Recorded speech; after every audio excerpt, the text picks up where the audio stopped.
Bueno, pues la palabra que tenemos hoy la he llamado ¿Cómo alcanzar las promesas de Dios? Es un título bastante sugerente porque verdaderamente uno se puede preguntar, bueno, si Dios te ha prometido algo, automáticamente lo vas a recibir, hagas lo que hagas.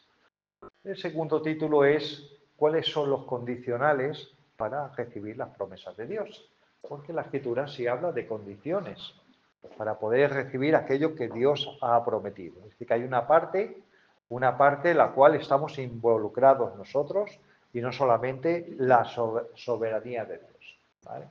Tenemos un maravilloso versículo en 2 Corintios 1:20, el cual es el versículo clave de toda esa predicación, que dice, las promesas de Dios son sí y amén. ¿Vale? Sí y amén. Entonces, cuando uno lee eso, entiende, bueno, amén significa sí, así será, así es, pues entonces como una repetición.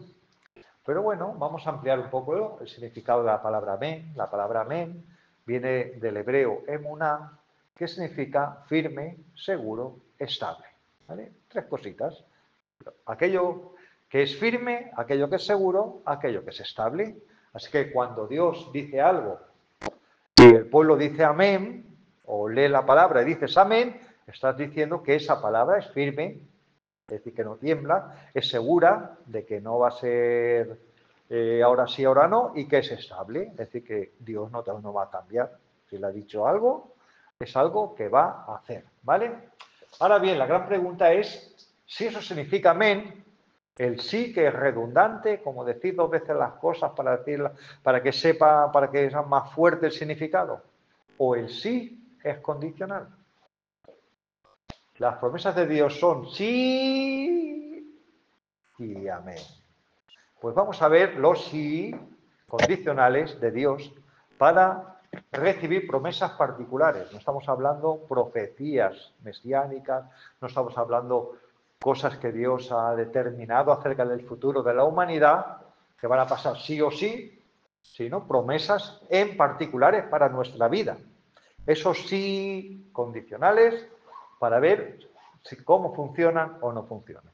Y en la Biblia tenemos multitud de ejemplos de personas que recibieron promesas de Dios. El pueblo de Israel, Abraham, el rey David, y así un largo etcétera de personas que recibieron promesas de Dios y que nos dan una gran enseñanza para saber cuáles son las condiciones para que recibamos esas promesas. Así que voy a hacer un poquito de spoiler, es decir, que voy a adelantar un poquito algunos de los condicionantes y luego los vamos a ver en particular en cada una de estas personas. Por supuesto, la fe. Donde no hay fe, pues no vas a recibir absolutamente nada porque la Escritura lo dice claramente que sin fe es imposible agradar a Dios. O sea, que si Dios te da una promesa y no tienes fe, pues ya tienes puntos negativos.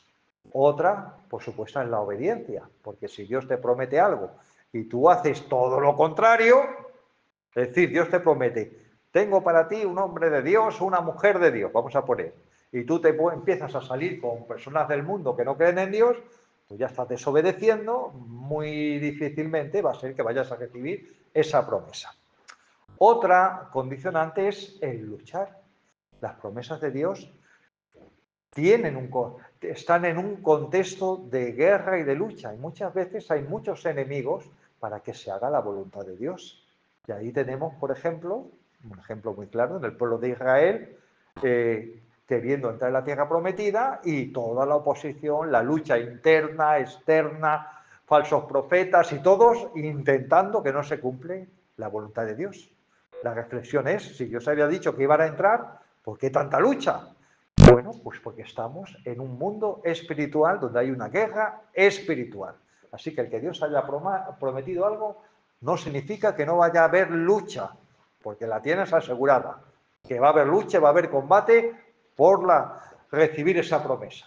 Otro condicionante, la paciencia, porque somos muy impacientes. Estamos en la generación del microondas. Nos encanta enchufar el microondas, automáticamente 3 minutos la comida hecha. Bueno, pues hay cosas en el mundo espiritual que no van tan rápido, que van más lento y que tenemos que tener paciencia para recibir las promesas. Además lo dice la Escritura, es necesario que por la fe y la paciencia heredemos las promesas. O sea que está claro que vamos a necesitar paciencia.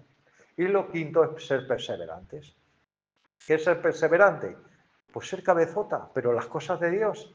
Tú sabes que algo es de Dios y sigues, y fracasas, y sigues, y fracasas. Dice la Escritura, 7 veces cae el justo. Así que por lo menos ya tienes asegurada que 6 veces te vas a caer antes de que a las 7 te levantes y tengas la promesa. Bueno, pues entonces vamos a ver ahora, después de haber hecho este pequeño adelanto, cada uno de estos por separado. Bueno, lo primero, la fe. Dios obra a pesar de tus errores si tienes fe. Fíjate qué hermoso título. Dios obra a través, incluso a pesar de tus errores, pero si tienes fe. Ojo, el tema no es que no cometas equivocaciones, el problema está que no tengas fe. Pero si tienes fe, aunque cometas errores, las cosas van a ir para adelante. Por supuesto que nosotros podemos ralentizar la promesa de Dios. Pero ¿qué ejemplo tenemos? Abraham. Dios mío, Abraham. ¿Qué promesas tan tremendas recibió Abraham? En ti van a ser bendecidas todas las naciones. Tenía 60 años. Amén, Dios, gloria a Dios, pero dame un hijo. Mi descendencia va a ser de bendición a las naciones. Pues dame un hijo, que tengo 60 años. Y 50 años tiene Sara. Vamos a leer la Escritura en el libro de Romanos, donde se nos habla todo esto un poquito más detallado. El libro de Romanos, capítulo 4, versículo 13, dice: porque no por la ley fue dada a Abraham o a su descendencia la promesa de que sería heredero del mundo, sino por la justicia de la fe. Porque si los que son de la ley son los herederos, van a resultar la fe y anulada la promesa. Pues la ley produce ira, pero donde no hay ley tampoco hay transgresión. Por tanto, es por fe para que sea por gracia, a fin que la promesa sea firme para toda su descendencia. No solamente para los que son de la ley, sino también aquellos que son de la fe de Abraham, el cual es el padre de todos nosotros. Resumiendo, Abraham recibió la promesa por fe y por gracia, y es el padre de todos nosotros. Tú eres hijo e hija de Abraham. Da igual que tengas descendencia judía o no la tengas. Solamente por imitar lo que hizo Abraham, tú ya eres hijo e hija de Abraham. Él recibió una promesa. En tu descendencia va a ser bendecida todas las naciones. Él le creyó a Dios.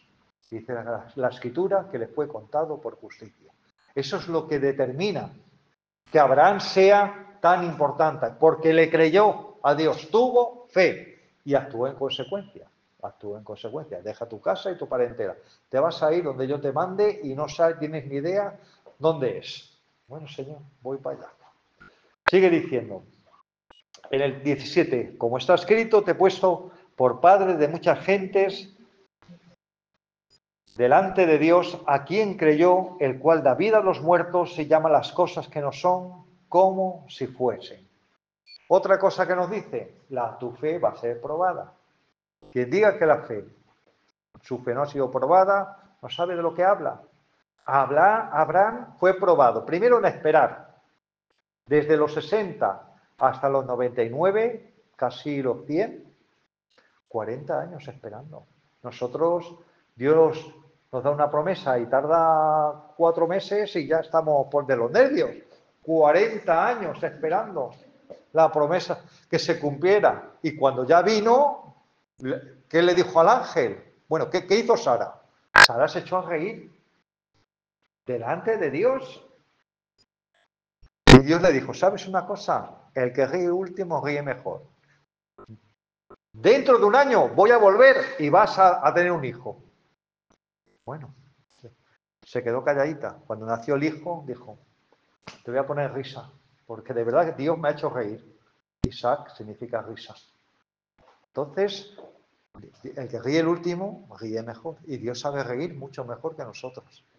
40 años tardó. Abraham decía, yo con 99 años Y ya mi mujer con 90, que ya perdió la costumbre de las mujeres. Pues sí, pues Dios hace las cosas como le apetece.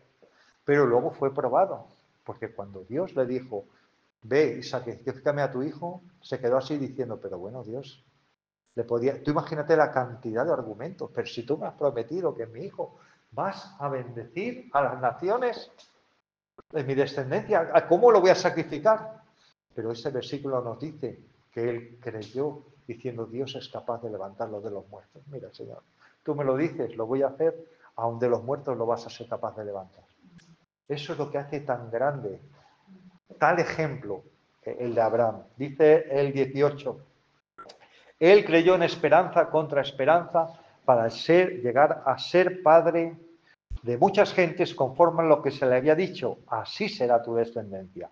Y no se debilitó en la fe al considerar su cuerpo que estaba ya como muerto, sino de casi 100 años, y la esterilidad de la matriz de Sara. Tampoco dudó por incredulidad de la promesa de Dios, sino que se fortaleció en fe, dando gloria a Dios.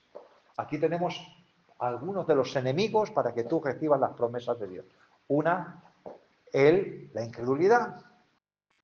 Es que no va a pasar, a lo mejor en otros países pasa, aquí no pasa, o no, es porque yo a lo mejor no tengo esto, no tengo lo otro, o yo soy de esta edad, o yo soy mujer, o yo soy hombre, o yo soy extranjero, o yo soy español.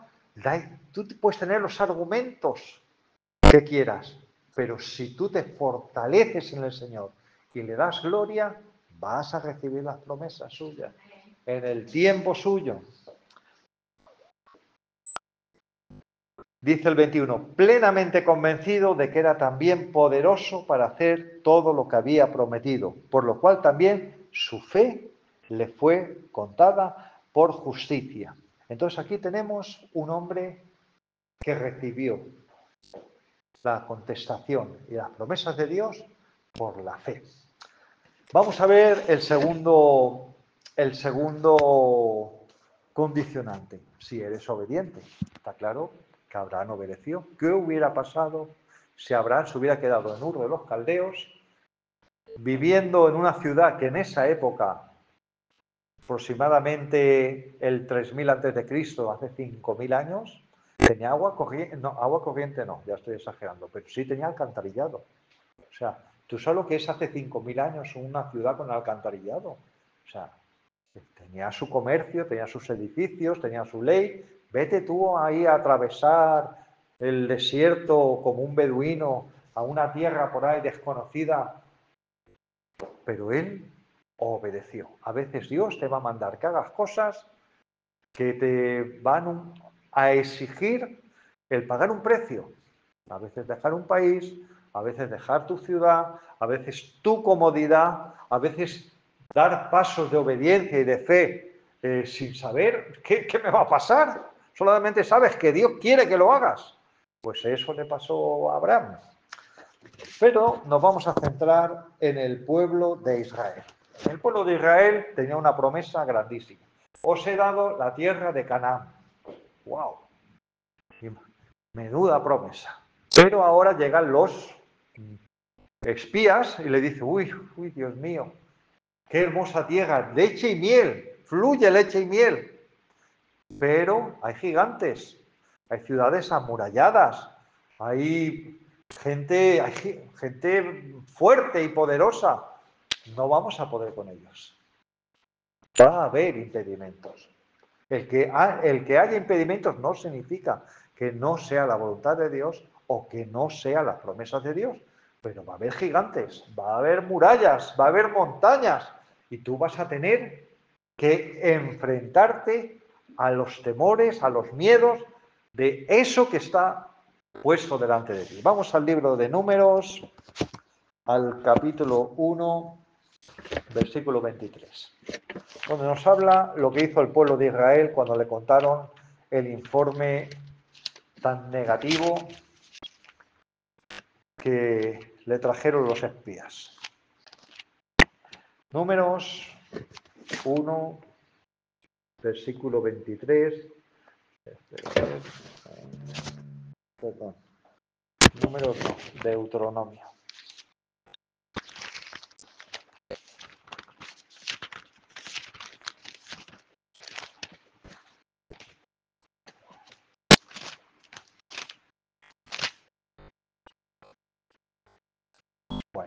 en el versículo 23, dice: y vinisteis a mí todos vosotros,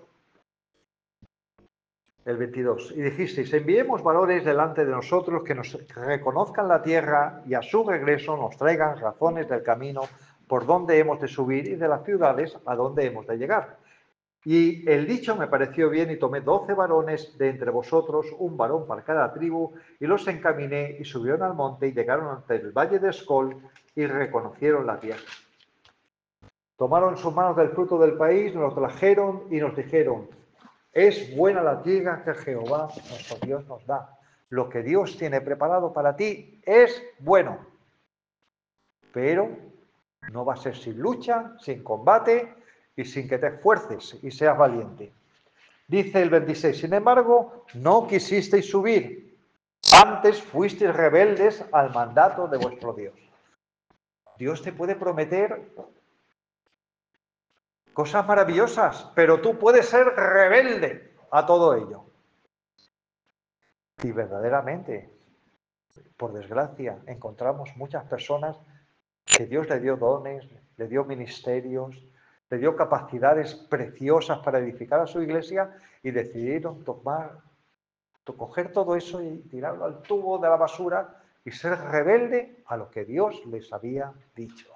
Entonces dice aquí: porque Jehová nos aborrece, nos ha sacado de la tierra de Egipto para entregarnos en mano del amorreo para destruirnos. Y murmurasteis en vuestras tiendas. La murmuración, el creer que lo que Dios, que porque hay oposición, que Dios es malo, que Dios no te quiere, que Él te va a destruir o quiere que lo que tú estás pasando es para destrucción. Y no es así. Es decir, el que haya oposición casi es un indicativo de que Dios está detrás. Al revés, cuando todo es demasiado fácil, cuidadito a ver si es el diablo que nos está preparando la cama, como decimos en España, ¿vale? Entonces, la murmuración, la incredulidad, la desobediencia, la rebeldía nos cortan las bendiciones, bloquean las promesas de Dios y nosotros somos los culpables. Ejemplo tenemos aquí en el pueblo de Israel. El 28.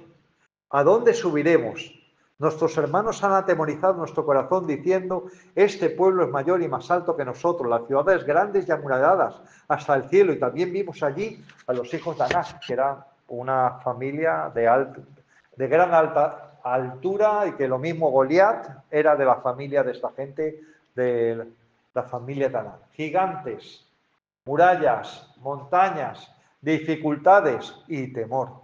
El temor es una de las fuerzas diabólicas más grandes para bloquearnos espiritualmente. Y eso, además, incluso hasta el mismo Sun Tzu, el que escribió el libro del arte de la guerra, el chino, lo decía en su libro: tú consigues que tu enemigo te tema o crea que tú eres más grande de lo que deberías de ser y poner temor en él, y ya has ganado la batalla. Entonces, Satanás sabe que si pone temor en tu corazón, va a ganar la batalla por anticipado. Y a través del temor nos bloquea, nos hace que no tomemos decisiones. Uy, voy a fracasar. Uy, me va a salir mal. Uy, ¿qué van a decir de mí? Uy, me van a juzgar. El temor es una de las estrategias de Satanás más destructivas que hay. Mira, que podemos decir el adulterio, por supuesto, todos los pecados habidos y por haber, pues todo es malo.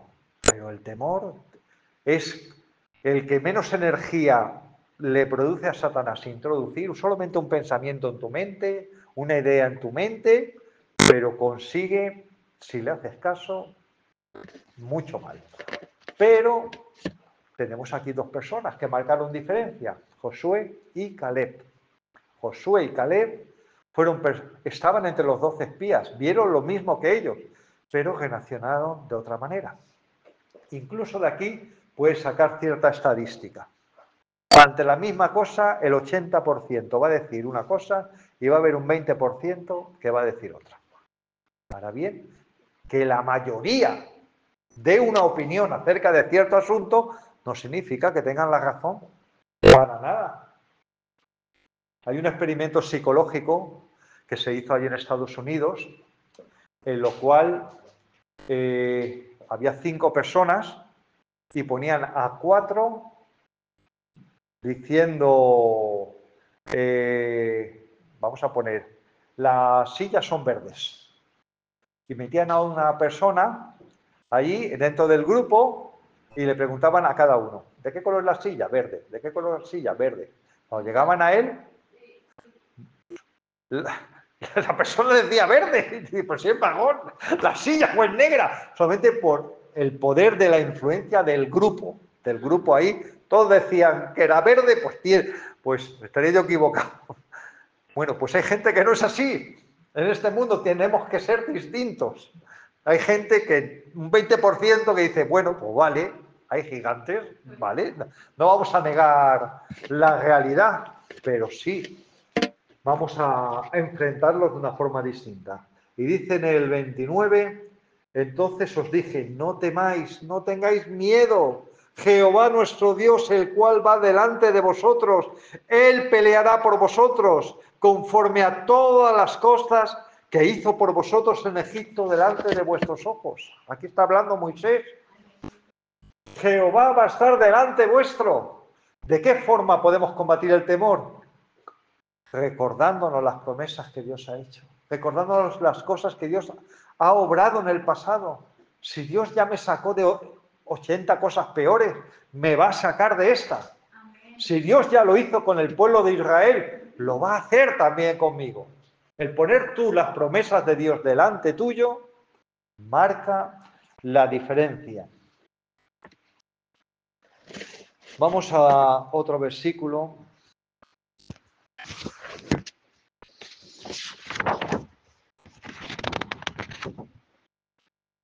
En Hebreos 3,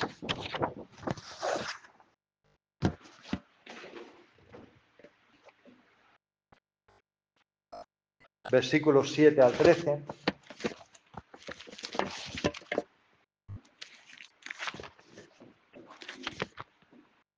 Y vamos a ver todo esto a los ojos de Dios.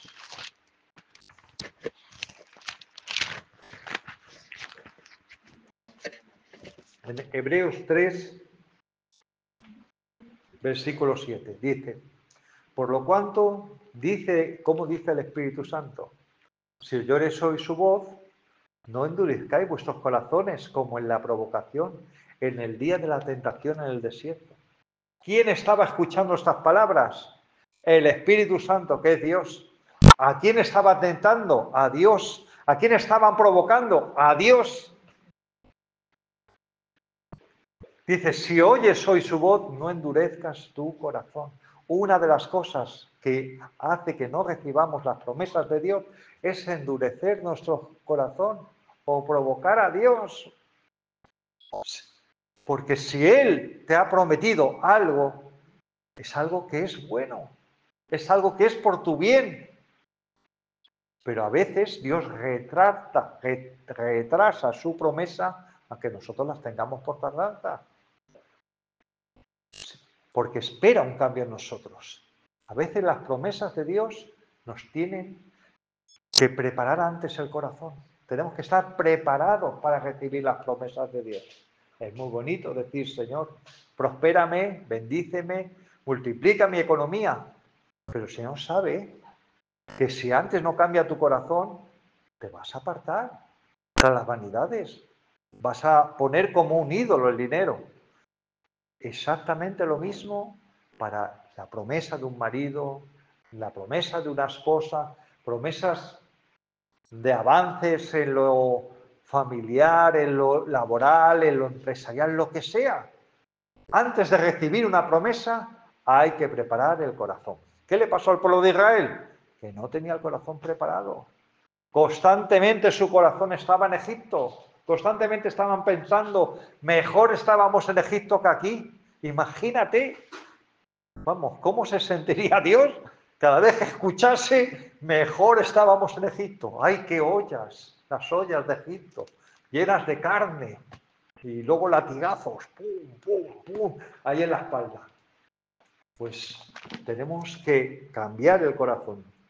Dice el 9, donde me tentaron vuestros padres, me probaron y vieron mis obras 40 años, a lo cual me disgusté contra esa generación y dije, siempre andan vagando en su corazón y no han conocido mis caminos, por tanto juré mi ira, no entrarán en mi reposo.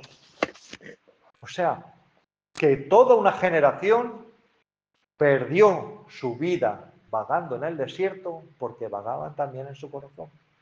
Entonces las promesas de Dios las podemos perder si somos como el pueblo de Israel y endurecemos nuestro corazón. Si Dios permite un desierto en tu vida, Dios permite en tu vida un tiempo de sequedad, de pequeñez, de lo que sea, a lo mejor Dios se está preparando para una gran bendición, para que cuando venga esa bendición, tú puedas administrarla en santidad y en justicia. Hay un versículo que me encanta, que dice, no menosprecies el tiempo de las pequeñeces. Que lo que dice es que no tengas en poco el tiempo en que todo va despacito, todo va lento, todo parece ser que no crece, porque Dios está trabajando en ese tiempo. Dios te está preparando para algo mucho mayor que va a venir.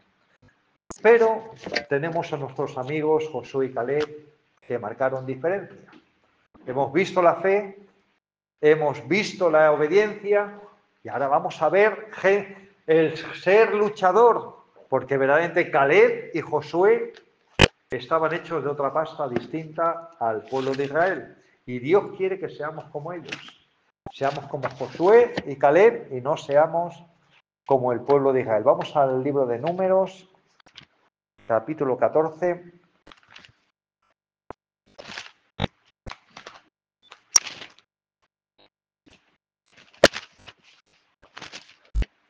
Versículo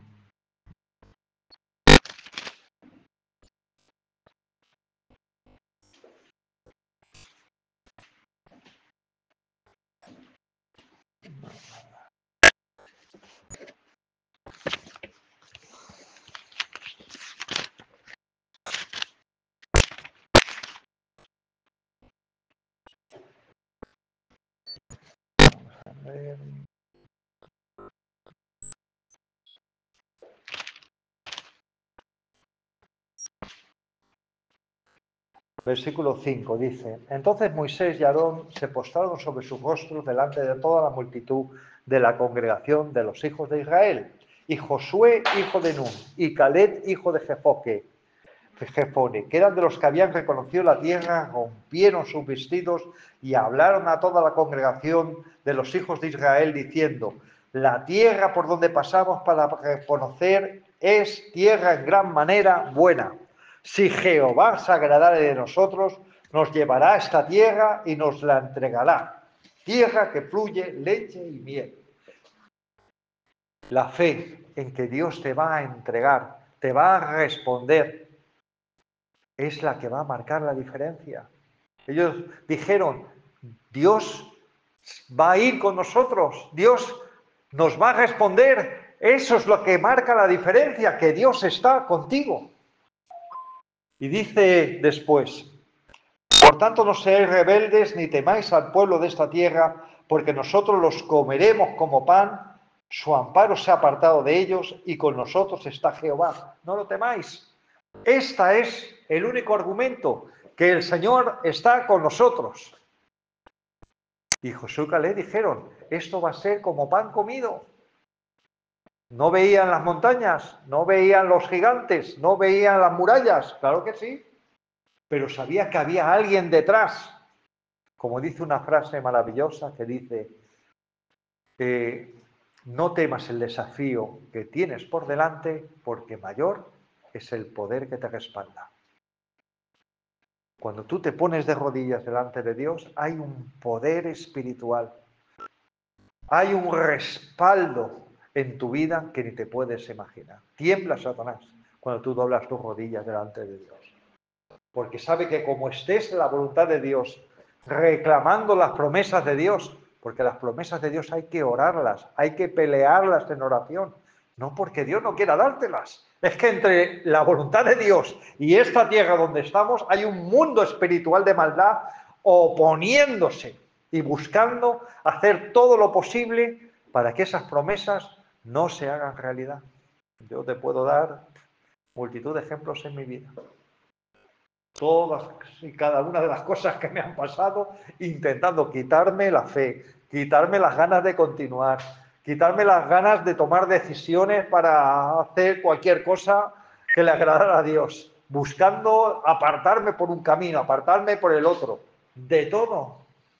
Pero tú puedes decidir ser como Josué y Caleb o como el resto del pueblo de Israel y desperdiciar nuestra vida vagando en nuestro corazón. Como vemos a tanta gente que han preferido vagar por este mundo en vez de haber continuado peleando por su herencia espiritual, peleando por esa tierra prometida que todos tenemos. Es que todos tenemos una tierra prometida espiritual en nuestras vidas. Voy acabando. Hemos visto la fe, hemos visto la obediencia, hemos visto el guerrear y el pelear, el ser luchadores para la paciencia. La paciencia es la ciencia de la paz, como dice la palabra. Y tener paciencia, pues nos cuesta mucho a nosotros. Vamos a leer en Hebreos 10, 36. Hoy hemos hablado mucho del libro de Hebreos y de verdad que la próxima vez que lo leáis lo vais a leer con otros ojos. Pero aquí el autor de Hebreos, que no lo dice, pero que seguramente era Pablo, pero como a Pablo le tenía mucho asco cierto sector judaizante, pues él prefirió no decir su nombre para que no estuvieran ahí. Desde el 35. No perdáis pues vuestra confianza, que tiene gran galardón, porque es necesaria la paciencia para que, habiendo hecho la voluntad de Dios, obtengáis la promesa, porque aún un poquito y el que ha de venir vendrá y no tardará, mas el justo vivirá por la fe, y si retrocediere, no agradará a mi alma. Pero nosotros no somos de los que retroceden para perdición, sino de los que tienen fe para preservación del alma. Ese versículo que ya lo hemos hablado antes en la escuela bíblica, pero nos habla claramente, es necesaria la paciencia y perseverancia. ¿Vale? Paciencia para aguantar, pero perseverancia para continuar en el tiempo. ¿Vale? Como a veces la cabezonería, a veces puede ser una virtud, a veces no, si nos empezamos en cosas malas. Pero si en cosas buenas somos cabezotas y perseverantes, eso es una virtud que nos va a acompañar en el tiempo. ¿Y qué podemos decir de nuestro amigo Josué y Caleb? Con 80 años, cuando fueron a conquistar la tierra prometida, tenían 80 años. Se habían pasado 40 años aguantando en el desierto, esperando que se muriera toda esa generación, y de repente, con 80 años, Josué, muere Moisés, Josué es puesto al mando de Israel, su brazo derecho Caleb, ¿y qué les dicen? Vamos a Josué, versículo 1 y 8. Ahora tú piensas que estas palabras son dichas a una persona de 80 años, no a un jovencito que va a coger y se va a conquistar. No era un chaval de 20 años sin miedo a la guerra y a los tiros.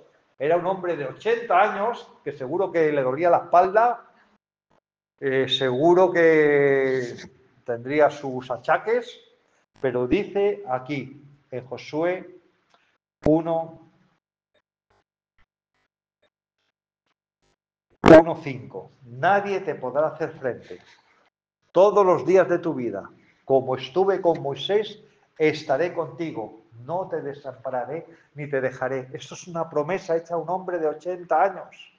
que le dice, levántate, lidera al pueblo de Israel, entra en la tierra prometida, esfuérzate y sé valiente, porque tú repartirás a este pueblo por heredad la tierra de la cual juré a sus padres que la daría a ellos. Solamente esfuérzate y sé muy valiente para cuidar de hacer conforme toda la ley que mi siervo Moisés te mandó. No te apartes de ella ni a tu diestra ni a la siniestra, porque entonces serás prosperado y todo te saldrá bien. Esto sí es evangelio de la prosperidad.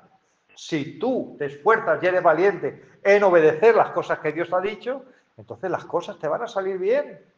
Vas a tener una guía, una dirección, una cobertura y las cosas se van a enderezar para bien.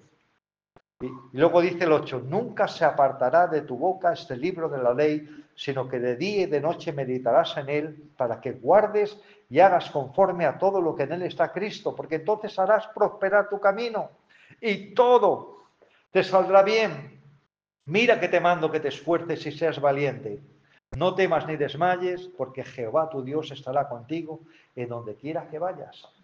Dios tiene un reloj distinto que el nuestro, totalmente.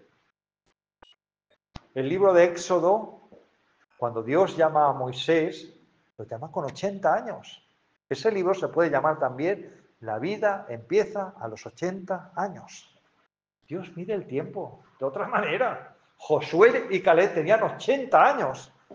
Tú fíjate las ganas que humanamente hablando tendrían de entrar a montar una guerra para conquistar la tierra prometida.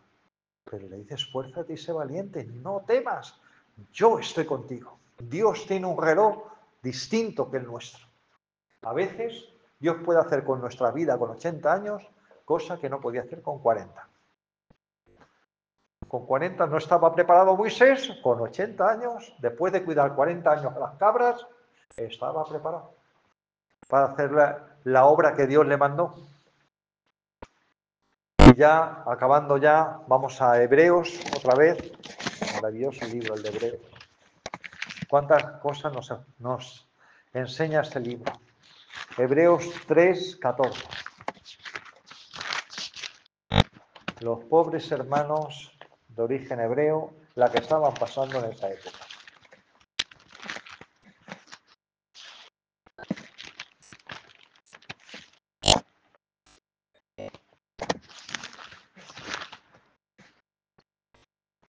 En Hebreos 3:14 dice,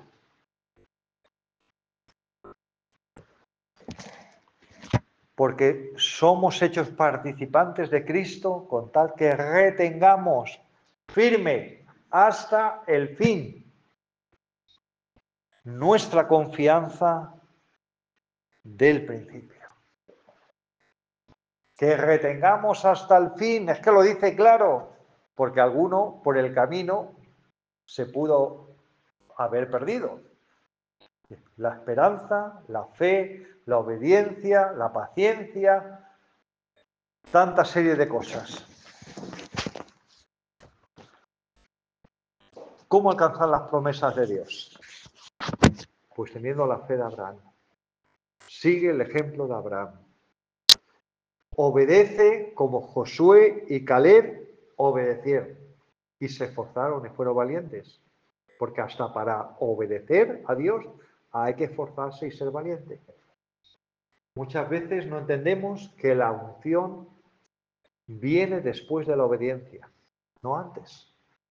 Tú dices, no, es que si no siento función de Dios, no voy a hablar de Cristo, no voy a hacer esto. No, no, no.